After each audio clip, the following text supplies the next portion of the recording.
If you're an entrepreneur, when was the last time that you felt like you had gotten everything accomplished that you wanted to or needed to get accomplished for that day or that week or even that month?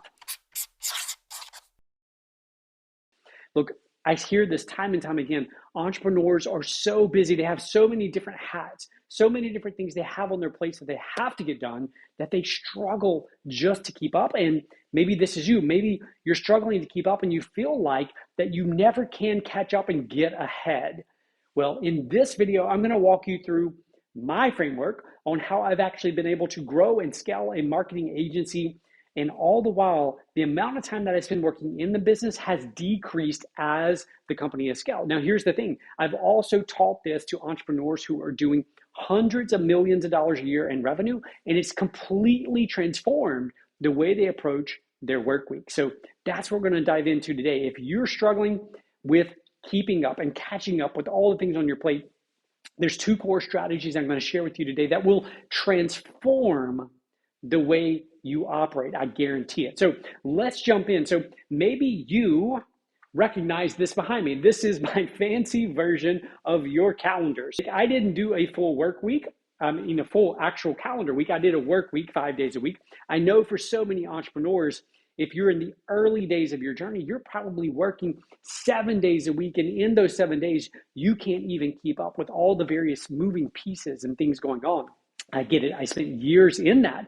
And it wasn't until I made a decision that I didn't have to live that way, that I didn't have to operate that way, that I kept operating that way. And I kept saying to myself, look, this is just the reality. There's no time. There's not enough time to do everything. I don't have the money to hire other people to do things. And so I was in this perpetual cycle of feeling trapped. I felt like, the more I worked, the more there was there to do, the more that was left undone. Do you feel that? Do you feel as if the more you do, the more you work, there's still all this backlog of things to get done on your plate? So let's jump in and let's look at your calendar. So if this is your calendar, it's Monday through Friday, and there's roughly 4 weeks in every single month. Here's what most of us do. So let's say that you've got 4 or 5 big projects that you're working on, all right? And in order to complete any one of these projects, you need 5 full blocks of time to get them done. Now, we're going to view this in terms of projects. We're not going to view this in terms of all the different tasks, but we're going to view this in big projects. So let's just say, I'm going to jot down over here, number 1, we need to launch our new website, right? We've been working on the website. We need to get launched. And so that's initiative number 1. Number 2, we've got to review all of the financials and make sure that our tax information is ready to go over to our accountant so they can file our taxes. That's a big initiative. Number 3, we need to hire someone because we are so busy. You've got to make that hire. You've got to find someone to step in and help maybe with sales or marketing. Number 4, the next thing on our plate that we have to do is we have to get our operations manuals updated because we're going to be hiring. We don't want to have to always tell the person or the new hires that we're making what to do. We want to give them the operations manual.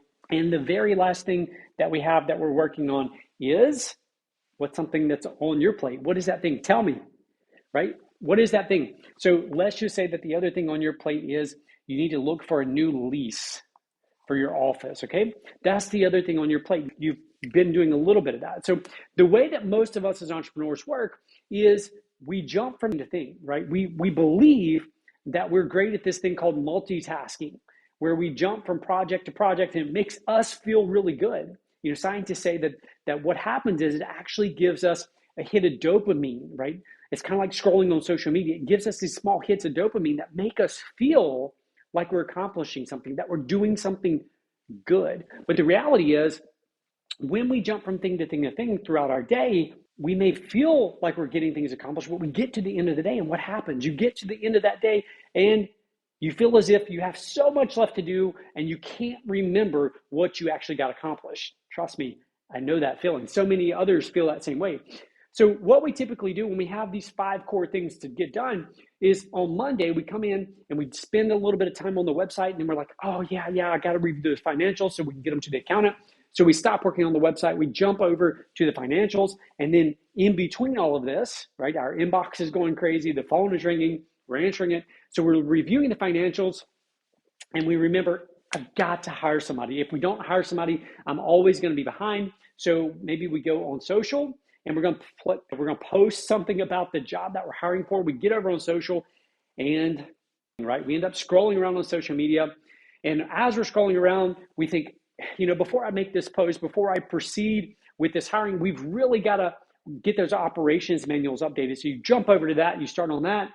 And then you think, man, we're not going to fit in this one little office space. We need at least a bigger space. I need to go do that. And so on this Monday, we have jumped from thing to thing, and we've whittled away a little tiny piece of each of these things, but really haven't made much significant progress. So we get to the end of Monday, and we've been busy all day long, and we look back, and what do we have to show for it? Not much, right?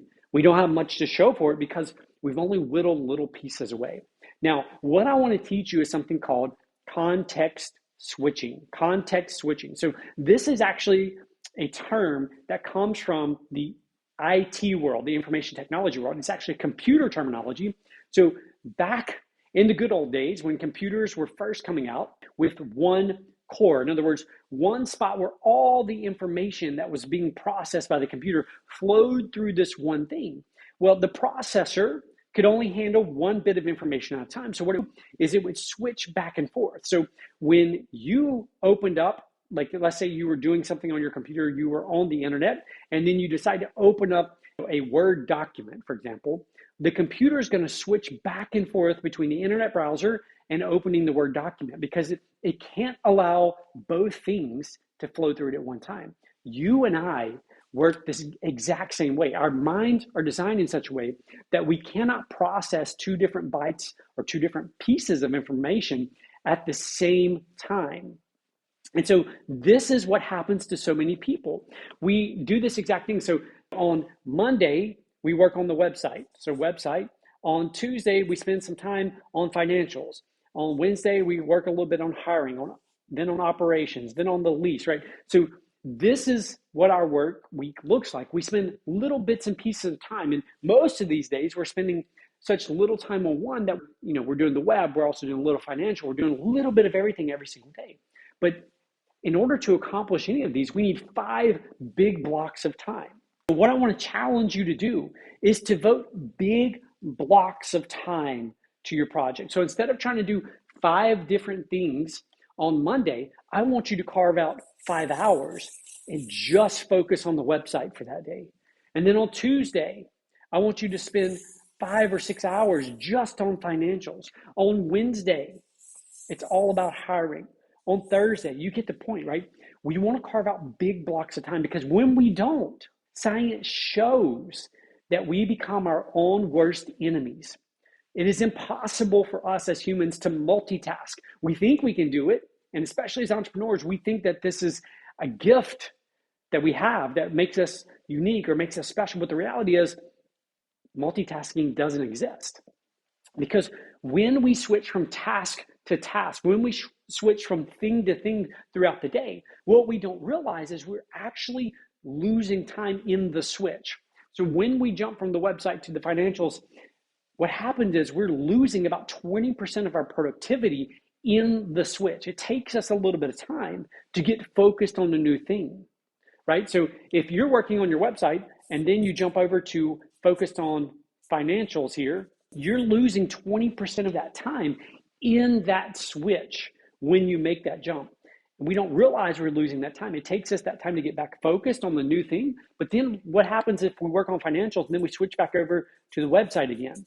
Well, now we've lost another 20% of our time in that switch. Now, we don't actually view it that way because we immediately jump from the website to the financials and then back to the website. So we don't see it as a loss of time. But let me give you an illustration of this. If I were to tell you, okay, I want you to give me the first 3 letters of the alphabet. So you'd say A, B, C. And then I say, now give me the first 3 numbers, 1, 2, 3. And then I say, okay, now give me the next 4 letters of the alphabet. You would say, what? D, E, F, G, right? Then I said, give me the next 4 numbers that come after 3, 4, 5, 6, 7. And then I say, okay, now give me the next 3 letters in the alphabet, right? Where did we leave off? Your brain can't process that. But if I were to say the alphabet, no problem. If I were to say count to 26, right? No problem, you could do it. But what happens is when our brain switches, it's not that we don't know the stuff. We lose track of where we were and we have to pick back up, get back fresh. So think about that exercise for a second. Like our brains, as simple as the alphabet is, or as simple as it is to count to 26, our brains can't process where we left off with things and immediately jump back in and pick up. We have to recirculate through the information. So that's number one. Number one is I need you to carve out bigger blocks of time, big chunks of time to focus on things and get things accomplished. And then number two, what I want to challenge you to do is to create days that are themed. So I first heard about this from Jack Dorsey, who was the founder of Twitter, which is now X, and he was also at the same time the founder of Square. He was the CEO of both of these companies at the same time. He was running both companies at the same time. And he was working 8 hours a day over here, 8 hours a day over here. And people would go to him and say, how in the world do you manage these two massive companies working 8 hours a day on both of these extremes? And his answer was this: I theme my days. So what does that mean? Well, I've adopted this. I've stolen this approach. So Mondays may be meetings Monday. So all of your meetings get stacked on Mondays. Tuesday could be what? It could be operations Tuesdays. So every Tuesday, you're only focused on operational related things. Now, does that mean there aren't some other things that come in the mix? No, there's going to be other things that come up. I get that. But the reality is you have to force those days to be centered around what you choose. Wednesdays could all be about your team and operations, our team and hiring, right? And things around that. For me, financial Fridays. So that's when I go over invoicing, when I go over the financial statements, when I meet with our CFO. That's what happens on Fridays for me. It is the main theme for Friday. So if something comes to my desk on Tuesday and it's financially related, I move it back to Friday. Now, are there going to be exceptions? Absolutely. But you, as the entrepreneur, as the CEO, have to make the decision to force yourself to allow things to linger a little bit longer. So move that thing to Friday. And here's the thing. Most of the time, if we just go back to the people, so let's just say that somebody says, hey, can you send me an invoice? And it's Tuesday. If you go back to them and say, sure thing, I'll get that over to you. Is Friday okay? Most of the time, they're going to be okay with that, right? Sometimes we put our own limiting beliefs or our own demands on ourselves, which aren't the reality. We do that to ourselves as entrepreneurs. So theme your days. Look for ways to bunch things together, create big blocks of time. And here's what I can tell you. If you get serious about not switching back and forth, not doing this context switching, what I can tell you is you will create the schedule that enables you to do the things that matter most to your business, which is not working in your business, right? We know we need to be working on our business. And the only way you're going to be able to work on your business is to give yourself the permission to do that. And in order to give yourself the permission to work on your business rather than in your business, you and you alone must be tough. You must be rigid with your schedule. You must control your schedule. You must be disciplined with yourself over your schedule. So for years, I spent so much time blaming the situation, blaming the circumstances, right? Blaming all of the things that were piling up on my plate, all of the various activities that I had to get done in a day. If I just stepped back, if I just said, look, I'm going to focus only on this thing for this huge block of time, I would have knocked that thing out. And then I will move to the next big block of things. So I want to challenge you to go against the grain, to go against what you think is possible, right? I get it. When you hear this, you think there's no way that will work for me. Here's the thing. I thought that for 7 years as I grew this business. I thought that there was no way for me to move to something like this. And it wasn't until I challenged that limiting belief, it wasn't until I decided to just do something different that my business and my personal life changed. So for you, what's one thing you can do right now to take back control of your schedule? How can you begin creating these big focus blocks in your schedule? And here's the thing. Only you as an entrepreneur, as a leader, have the ability and the authority to do that for yourself. No one else is going to do it. So take control and block out that time. There's nothing more valuable than your time as a leader, as an entrepreneur. And if you don't protect it and you don't carve it out, no one else will. So I would love to hear in the comments what you are going to do to carve out that time, to be intentional with your time as the CEO, as the leader. Leave a comment below. I would love to hear what you're going to do.